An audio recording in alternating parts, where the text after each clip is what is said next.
بلکہ اپنے اعمال کے ذریعے، اپنے انٹینشنز کے ذریعے بھی جو ہے وہ ہجرت بندہ کر سکتا ہے۔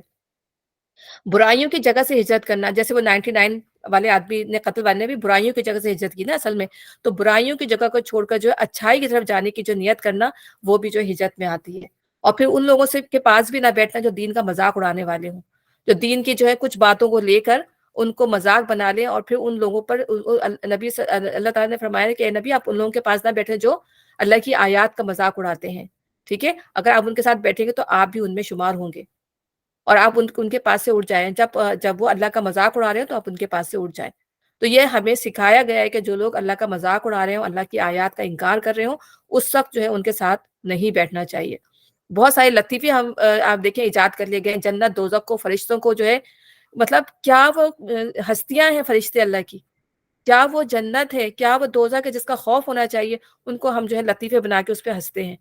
یہ تو ایک مطلب قیامت کا وہ ہے کہ ہم نے جو ہے اس کو لطیفے کے اندر جو ہے ڈھال دیا، ان کو ہم نے ہنسی مذاق کا قصہ بنا لیا ہے۔ بچے جو ہے، جو آج کل کے بچے ہیں، وہ تو نمازوں کا جو انہوں نے حال کیا ہوا ہے، وہ جو ہے اس کو میڈیا پہ ڈالتے ہیں، ویڈیو پہ اپلوڈ کرتے ہیں کہ کس طرح نماز پڑھ رہے ہیں، اس میں ہنس رہے ہیں، مطلب انہوں نے مزاحیہ اس میں نمازوں کو کر کے ڈال دیا ہے۔ تو نماز یہ دین کا جو ہے مذاق اڑانا ہے، اللہ تعالیٰ کی نافرمانی ہے۔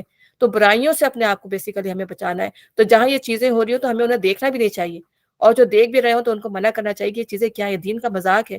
جب ہم خود دین کا مذاق اڑائیں گے تو پھر ہم دوسروں کو کس چیز کی تلقین کر سکیں گے؟ تو اللہ تعالیٰ ہمیں ان چیزوں سے بچائے اور اچھے کاموں کو کرنے کی توفیق عطا فرمائے، آمین یا رب العالمین۔ اسی طریقے سے جو ہے کہ یہ بھی نبی صلی اللہ علیہ وسلم نے فرمایا کہ جو حج کی نیت کرے گا اور جو عمرے کی نیت کرے گا، نیت کر کے جو ہے نکل بھی گیا، راستے میں اس کو موت آ گئی، تو قیامت تک اس کے لیے جو حج کرنے والے کا اجر لکھا جاتا رہے گا، یا اگر اس کی عمرے کی نیت تھی تو اس کے لیے عمرے کا اجر جو ہے وہ لکھا جاتا رہے گا۔ تو جو بھی کوئی نیک عمل کسی نے اگر اس کا سوچا بھی ہے، اور وہ اس نے کہا تھا کہ میں یہ مسجد بنا دوں گا، بھئی کوئی بھی اچھی نیت کی اور پھر اس کا انتقال ہو گیا، لیکن اس نیت کا اجر جو ہے اس کو ملتا رہے گا۔ تو انما الاعمال بالنیات، ہر انسان کی نیت کا انسان کے عمل کا دارومدار انسان کی نیت پر ہے۔ اگر نیت اچھی ہے، اگر بندہ کسی طور پہ نہیں بھی، کسی مجبوری کے تحت نہیں بھی کر سکا، اس کو اس کا اجر جو ہے وہ ضرور ملے گا انشاءاللہ۔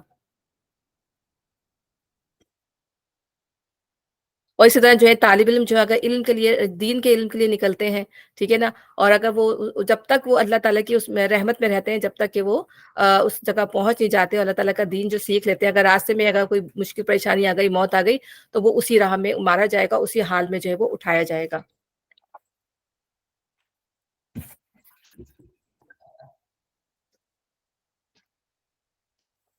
کیا ہے؟ تو اسی لیے ایک ایک کوشش جو ہے اور ایک ایک قدم جو ہے، جو بھی اللہ کے راستے میں انسان کرتا ہے اس کو لکھا جاتا ہے، اور پھر ہمیں اپنے جو قدم ہے نیکی، چاہے چھوٹی سے چھوٹی نیکی ہو، اپنے قدم جو ہے روکنے نہیں چاہیے انسان کو، ان کو کنٹینیو رکھنا چاہیے، چاہے وہ تھوڑا سا کیوں نہ، چاہے وہ 10 منٹ کا کیا نہ، کیوں 5 منٹ کا کیوں نہ ہو، انسان کو جو ہے اس کو کنٹینیو کرنا چاہیے۔ کوئی بھی نیک عمل اگر آپ شروع کریں تو اس کو جو ہے وہ مستقل پھر اپنا لیں، ایسا نہ ہو کہ پھر جی 2 دن عمل کیا، اس کے بعد جو کوئی مشکل آئی تھی وہ عمل شروع کر دیا تھا، مشکل ختم ہو گئی جی، اب وہ عمل بھی ختم ہو گیا، تو نہیں، اس عمل کو پھر جاری رکھیں۔ کوئی دعا مانگنی شروع کی تھی فرض کریں، اور وہ اب مشکل ختم ہو گئی، ٹھیک ہے، وہ دعا بھی ختم ہو گئی، اس کو بھول بھال بھی گئے سارا، تو چیزوں کو جو ہے انسان کوشش کرے کہ اس کو کنٹینیو کرے۔ بس اللہ تعالیٰ جو ہے وہ عمل کی توفیق دے۔ یہاں پھر ہم ختم کرتے ہیں انشاءاللہ، پھر انشاءاللہ ہم کل اس کو آگے کنٹینیو کریں گے۔ تو اللہ تعالیٰ سے دعا ہے اللہ تعالیٰ جو کچھ پڑھا، جو کچھ سمجھا، اس پر عمل کرنے والا، دین پر چلنے والا بنائے۔ اور سروت نے کہا مجھے دعا کرے، تو سروت آپ دعا کر دیں، آج کرنی ہے؟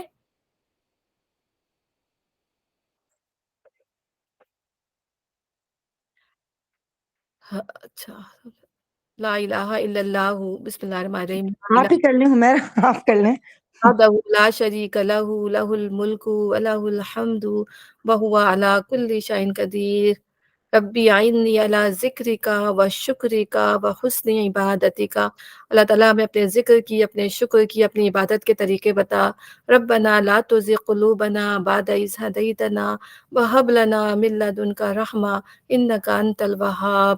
یا اللہ تعالیٰ جب تو نے ہمیں ہدایت دے دی، جب تو نے ہمیں ایمان دے دیا، تو ہمارے دلوں کو اپنی بری غلط چیز کی طرف نہ پھیرنا، اور تو ہی جو ہے وہ دے ڈالنے والا ہے مالک۔ یا مقلب القلوب ثبت قلبی علی دینک و طاعتک، یا مصرف القلوب صرف قلبی علی دینک و طاعتک، یا اللہ دلوں کو پھیرنے والے ہمارے دل کو اپنی اطاعت اور فرمانبرداری کی طرف پھیر لے پروردگار۔ یا حیو یا قیوم برحمتک استغیث، یا حیو یا قیوم برحمتک استغیث ولا تکلنی الی نفسی طرفۃ عین واصلح لی شانی کلہ۔ اے زندہ رہنے والے، اے قائم رکھنے والے، یا اللہ تعالی ہم اب تیری رحمت کے ساتھ ہم تیری مدد چاہتے ہیں پروردگار، ہمیں ایک لمحے کے لیے بھی جو ہے ہمارے نفس کے حوالے نہ کر، اور ہمارے سارے کاموں کی جو ہے وہ اصلاح کر دے، چاہے وہ دین سے ریلیٹڈ ہوں، چاہے وہ دنیا سے ریلیٹڈ ہوں، اللہ تعالیٰ ان تمام کاموں کی جو ہے وہ اصلاح کر دے۔ ربنا ظلمنا انفسنا وان لم تغفر لنا وترحمنا لنکونن من الخاسرین۔ اللہ تعالیٰ ہم نے اپنی جانوں پہ بہت ظلم کیا، اگر تو نے ہم پر رحم نہیں کیا، تو نے ہم پر مغفرت ہماری نہیں فرمائی، تو ہم خسارہ پانے والوں میں سے ہو جائیں گے۔ ربی جعلنی مقیم الصلاۃ ومن ذریتی ربنا وتقبل دعا ربنا اغفر لی ولی والدی وللمؤمنین یوم یقوم الحساب۔ اللہم انت ربی لا الہ الا انت خلقتنی وانا عبدک وانا علی عہدک ووعدک ما استطعت اعوذ بک من شر ما صنعت اعوذ بک من شر ما صنعت ابوء لک بنعمتک علی وابوء بذنبی فاغفر لی فإنہ لا یغفر الذنوب الا انت۔ اللہ تعالیٰ بس ہم نے اپنی ہر برائی کا اقرار کرتے ہیں، اور ہر نعمت کا جو ہے اعتراف کرتے ہیں، تو یہ اللہ تعالیٰ ہمیں معاف فرما دے، اور تیرے سوا کوئی نہیں جو گناہوں کو معاف کر دے۔ اللہ تعالیٰ تو ہی بخشنے والا، تو ہی مہربان ہے۔ اللہ تعالیٰ ہم سب کی جو جائز خواہشات ہیں پروردگار اس کو پورا فرما دے۔ یا اللہ تعالیٰ جو بیمار ہیں ہمارے گھر میں، ہمارے محلے میں، اللہ ان سب کو صحت اور عافیت کے ساتھ رکھتے پروردگار۔ یا اللہ تعالیٰ جو بیماروں کو شفا عطا فرما دے۔ یا اللہ تعالیٰ جو راہ سے بھٹکے ہوئے ہیں، اللہ تعالیٰ ان کو راستہ دکھا دے پروردگار۔ بہت سارے پیرنٹس ایسے ہیں جو پریشان ہیں اپنے بچوں کے لیے، اللہ تعالیٰ ان کے بچوں کے لیے بہتری کر دے، ان کو واپس ایمان کی حالت میں لوٹا دے۔ یا اللہ ان کو ہمارے بچوں کو بھی اللہ تعالیٰ دین کے راستے پر چلا دے۔ اللہ تعالیٰ انہیں جو ہے متقین کا امام بنا دے، ہماری آنکھوں کو ان سے ٹھنڈک عطا فرما دے۔ دین کے راستے پہ چلنا ہم سب کے لیے آسان کر دے۔ ہدایت اللہ تعالیٰ بہت مشکل ہے پروردگار، دنیا کی چیزوں میں رہ کر یہ چیزیں بہت مشکل ہو جاتی ہیں۔ اللہ تعالیٰ آپ اس کو ہمارے لیے آسان کر دے، دین پر چلنا ہمارے لیے آسان کر دے۔ بولتے ہیں اللہ تعالیٰ اس پہ عمل کرنا بھی آسان کر دے پروردگار۔ یا اللہ تیرا رمضان کا مہینہ ہے، اللہ تعالیٰ برکتوں کا مہینہ ہے، جو ہماری جائز خواہشات ہیں یا اللہ، جو ہماری رغبت ہے، جن بات کی دلوں کو حالوں کو تیرے سوا کوئی نہیں جانتا رب العزت، یا اللہ ہمارے دلوں میں جو حاجات ہیں ان سب کو تو جانتا ہے، یا اللہ تو ان سب کو پورا کر دے، اپنے راستے پر چلا دے پروردگار۔ اللہ تعالیٰ ہم سب کو جنت الفردوس کا وارث بنا دے۔ اللہ تعالیٰ ہم سب کو جنت الفردوس کا وارث بنا دے۔